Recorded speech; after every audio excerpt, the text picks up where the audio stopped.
In this new segment of Advisor Revelations, the DPL team will discuss how to evaluate new solutions and address current challenges and the strategies that can help you grow your firm and AUM.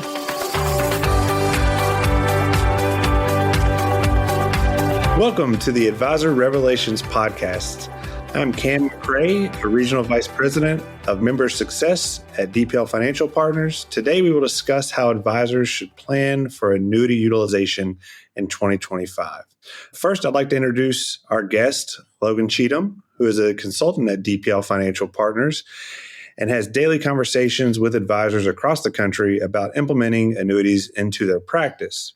Logan, thanks for joining us today. Thanks for having me, Cam. I appreciate being here. Before we start our discussion today, I want to remind our listeners to please subscribe to the podcast on your favorite streaming app for updates. If anything we talk about today interests you, be sure to connect with a DPL consultant at our website, dplfp.com.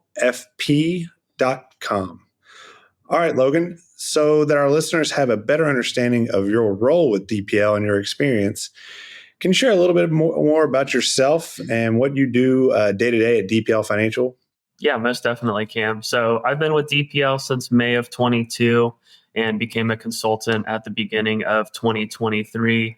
My day-to-day world involves working with advisors from one-person shops that have less than $50 million in assets up to working with firms that are $5 billion plus roll-up firms. And the typical conversations that we have is how can annuities improve their current financial plan, and also reviewing those current annuities that clients potentially have to make sure that they're working optimally for that financial plan for them. This is also a way to generate organic revenue for the firm, just because these held away assets can now be brought under the advisor chassis. Great. Thanks for sharing. To remind our listeners today, we're going to be discussing a game plan for 2025 and how advisors are thinking and should be thinking about annuity utilization moving forward to 2025. So we do have three topics. We'll start with what I call fixed income alternatives. So essentially, why advisors are looking at commission-free annuities to supplement or utilize as an alternative to traditional fixed income solutions. Traditional fixed income solutions meaning individual bonds, bond funds, CDs, treasuries, whatever it may be. We've seen a lot of utilization. I think we'll continue to see that trend. So I guess first question for you, Logan, what types of annuity products are advisors looking at to utilize as an alternative for their fixed income portfolios? I would say one of the more simple products that we have that's easier for clients and advisors to understand is multi-year guaranteed annuities. The acronym you'll hear us use is MYGAs. And if you're familiar with commission products, the term you might be familiar with is fixed annuities. We've been seeing a lot of these alternatives come into play in Q3 and Q4. And I believe the reason we've been seeing a lot of flows into those strategies is because we are still in a high interest rate environment. And typically, insurance carriers are going to be able to provide higher yields for these type of fixed annuity solutions compared to looking at those treasury and CD alternatives. Thanks for sharing that. And that on face level makes a lot of sense, but can you dive a little bit deeper into why advisors are interested in this concept? Why might they be looking at utilizing a MYGA or multi-year guaranteed annuity as opposed to more traditional fixed income methods? Yeah, I would say when I'm speaking with advisors and having a lot of end of the year conversations and beginning 2025 conversations, and what I typically bring up is looking at our multi-year guaranteed annuity page. This is on the website that you can be able to access and look at the whole list of fixed annuities that we have, ranging from 2-year products all the way up to 10-year products. And typically when I have these conversations with advisors, most advisors are looking at the 3 to 7 year mark. So typically what we do is we pull up the carriers that are preferred for that client case and situation, depending on state and age. And we just go to Fidelity just because they have a really easy website to just compare what we're getting to treasuries.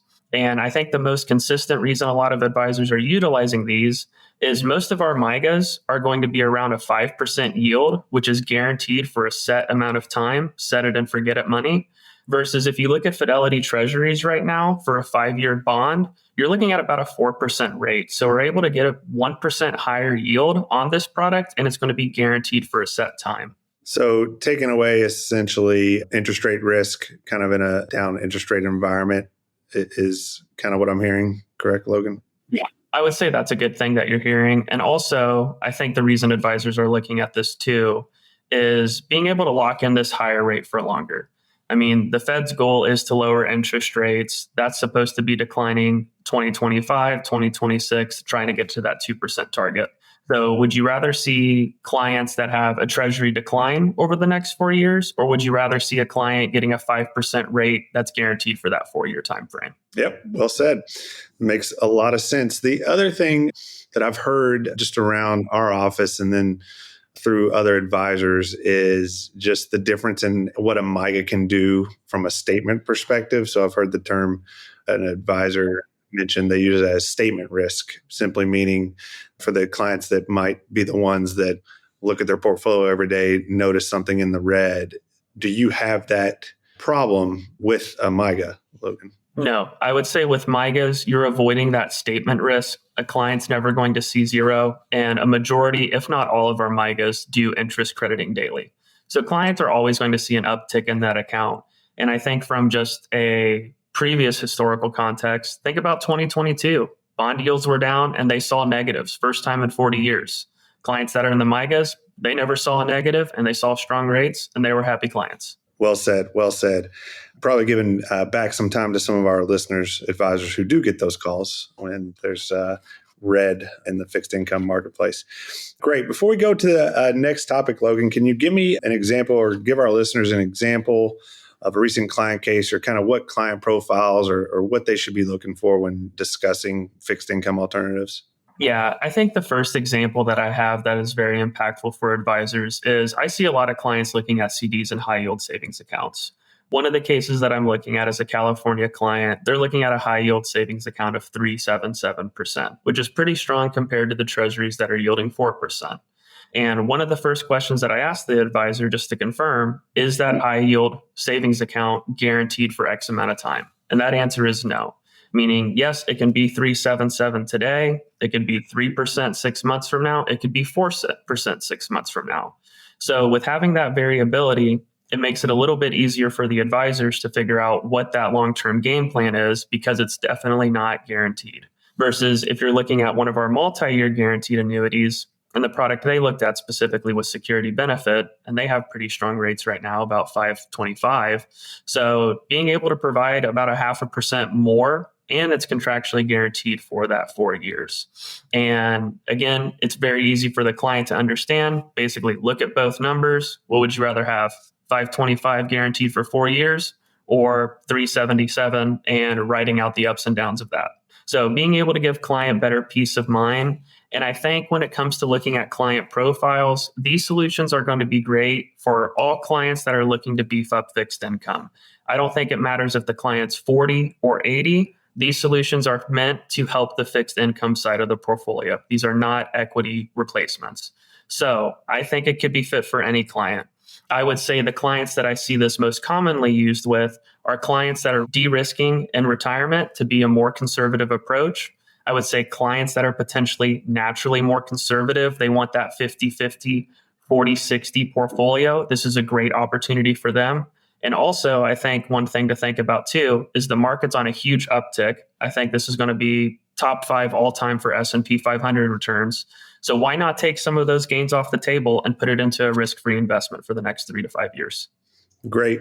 You did mention de-risking, which ties in well to essentially our next topic, which is de-risking portfolios. Of course, with the S&P being up and to the right over the past couple of years, it's probably have a lot of client portfolios might be a little out of whack. So we are seeing a lot of advisors having discussions about de-risking portfolios, which is our next topic. There's a lot, I think, that our listeners would like to learn about. How can they, essentially diversify their de-risking strategy? So instead of just utilizing equities and fixed income, are there other strategies out there that might be uncorrelated? Because as we've seen in the past, the diversification of just equities and fixed income might not always de-risk a portfolio as it has in the past. So I want to talk a little bit about risk diversification. Which types of solutions, Logan's, meaning what type of annuity types are advisors looking at to de-risk those portfolios now that the equities had such a run up? Yeah, I would say to answer that, Cameron, the three chassis that we're really seeing as de-risking a client are going to be multi-year guaranteed annuities, fixed indexed annuities, and registered index linked annuities. And for all the listeners, the one thing I would recommend doing is if this is something interesting to you, reach out to your DPL consultant and ask them for the protected growth guide. That is going to be a DPL client facing piece that actually goes into what I'm about to explain. So, multi year guaranteed annuities, as we spoke about, are CD bond like alternatives. Risk free money, set it, forget it for a certain term, and you're going to get that full rate. That's going to be our more focus to your bond alternatives. These are also going to provide 100% principal protection. The big brother, as I always call it, of multi year guaranteed annuities is what's going to be a fixed indexed annuity. A fixed indexed annuity is going to provide 100% principal protection like the MIGAs do, like bonds do. Now, the difference with a fixed indexed annuity is you will have a fixed account, which again is guaranteed rate for that duration, but clients and advisors also have the opportunity to invest into the S&P 500 with a cap. The benefit of looking at a fixed indexed annuity is to be able to provide a client potentially more growth than what a multi-year guaranteed annuity or a treasury can do. And also keeping that client participating in the market because it's not timing the market, it's time into the market. We've all seen the chart on missing the best 10 days, 20 days, and 30 days of the market. And this is a way to keep that client invested while giving them peace of mind that this asset is principal protected. Then the big brother of a fixed indexed annuity is what's called a registered index linked annuity, or I hear some advisors talk about them as variable indexed annuities. A registered index linked annuity is a great solution because it provides more equity like exposure, meaning you have more growth potential in a registered index linked annuity versus a fixed indexed annuity. But the beauty of it is you're able to provide different layers of downside protection ranging from 10% to 40%. And for people who might not be aware of what downside protection is, the simple story is if we have a 10% buffer, if the market's down 5, that client is within the buffer, so their asset would be made whole. Now, for scenario 2, if the market's down 15% in a 10% buffer, their assets would be down 5 because it's past that 10% threshold. But you can reassure your clients you outperformed the market. Would you rather your money be down 5% or 15%? Great. Thanks for the product type. So I mentioned a little bit, obviously, the obvious answer of why advisors are interested in de-risking portfolios today. But can you give me, in your words, why this conversation is coming up more and more with advisors just about, hey, how can we diversify our essentially de-risking of our portfolios? I would say the reason a lot of advisors are coming to the table with these type of questions and looking at de-risking is one, the gains that have been in the market, being able to take risk assets off the table and put it into a more conservative investment for their lifestyle. As well, I think the big impact is we're getting about 10,000 baby boomers retiring a day. So de-risking those portfolios day in and day out to make sure their assets are protected so they can leave the wealth for the next generation is very impactful for them. And I think the most recent client case that I had that we were looking at fixed indexed annuities, and this was a client with qualified dollars. They wanted a fixed indexed annuity to provide principal protection into that strategy.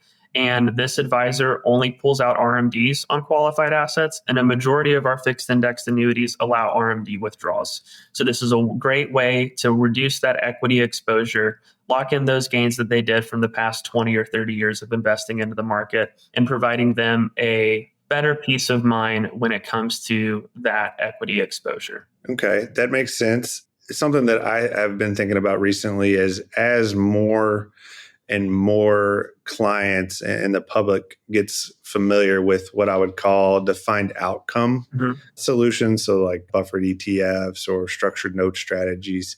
I think it will become more commonplace for those types of strategies to find their way into clients' portfolios.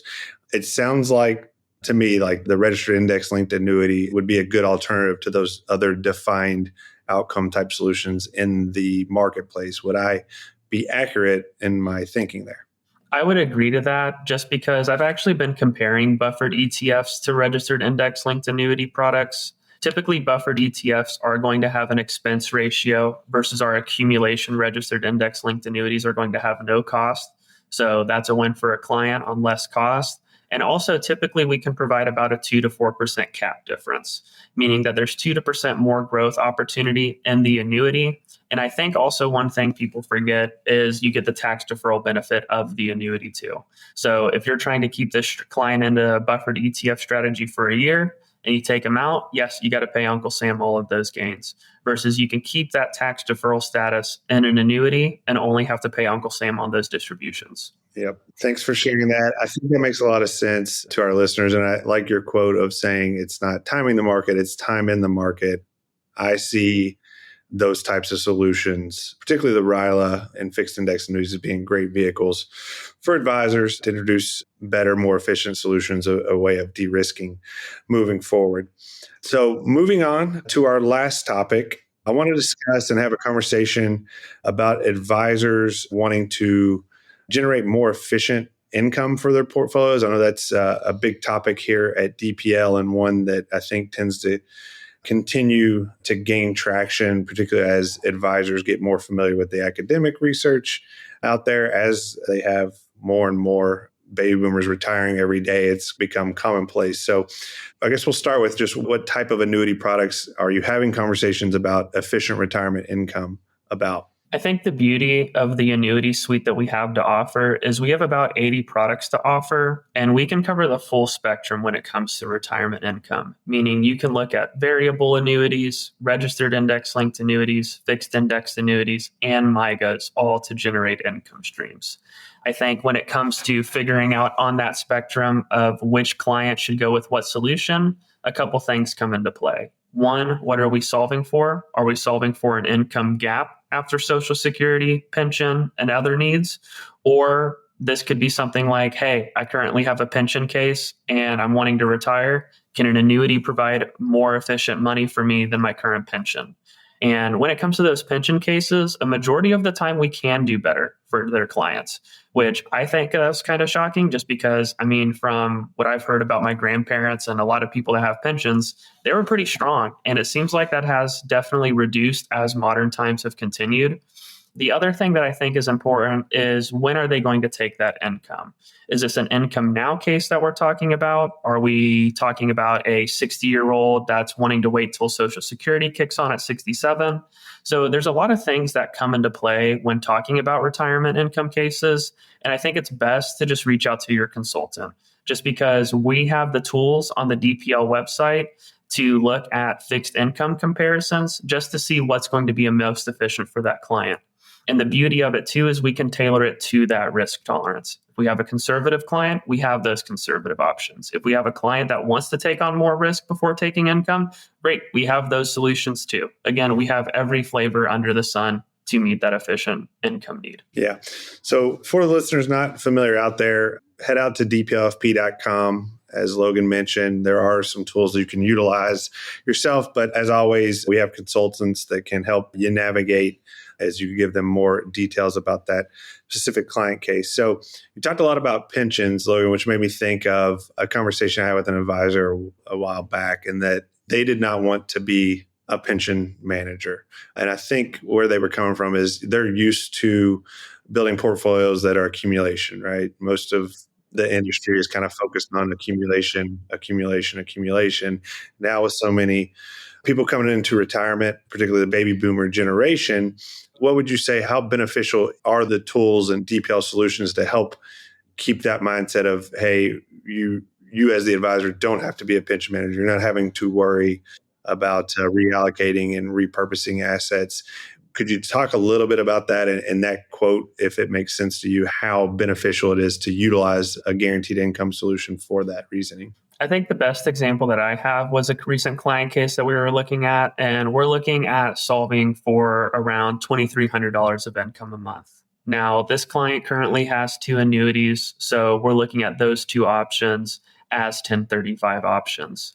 The reason we're looking at those 2 annuity firsts for 1035 options is because they're already in an annuity chassis. Clients are already familiar because they have income riders on those solutions. And so we're looking at creating a more efficient income stream for them.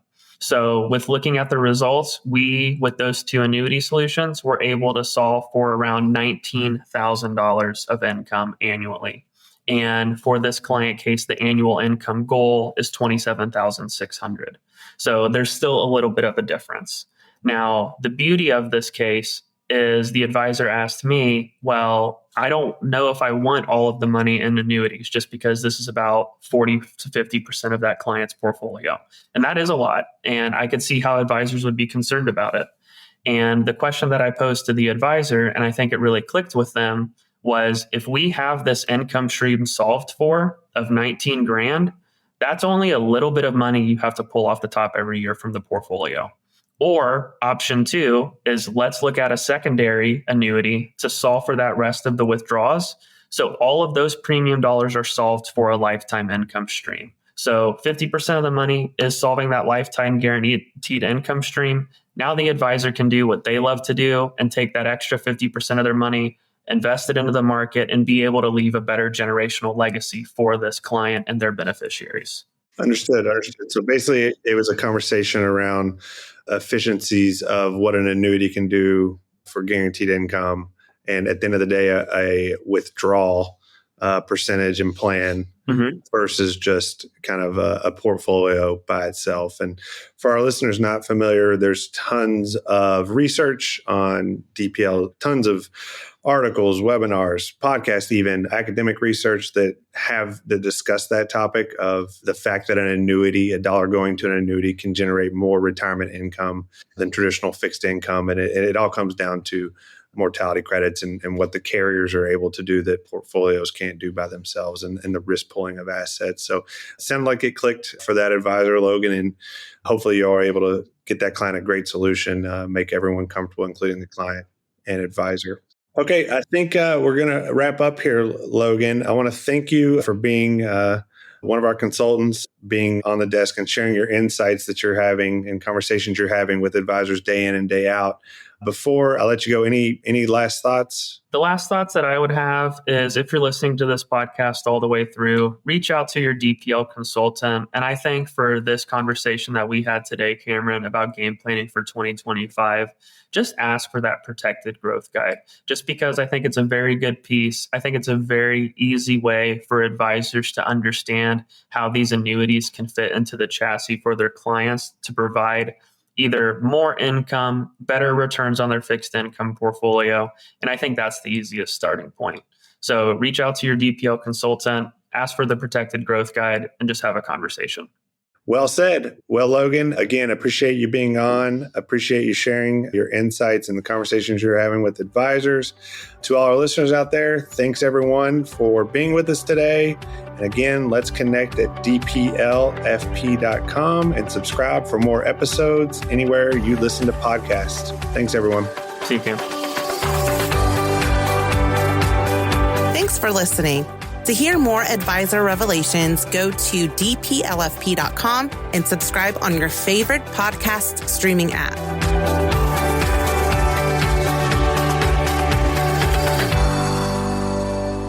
Guarantees are based on the claims paying ability of the issuing insurance company. Fixed index annuities are not a direct investment in the stock market. They are long-term insurance products with guarantees backed by the issuing company. They provide the potential for interest to be credited based in part on the performance of specific indices, without the risk of loss of premium due to market downturns or fluctuation.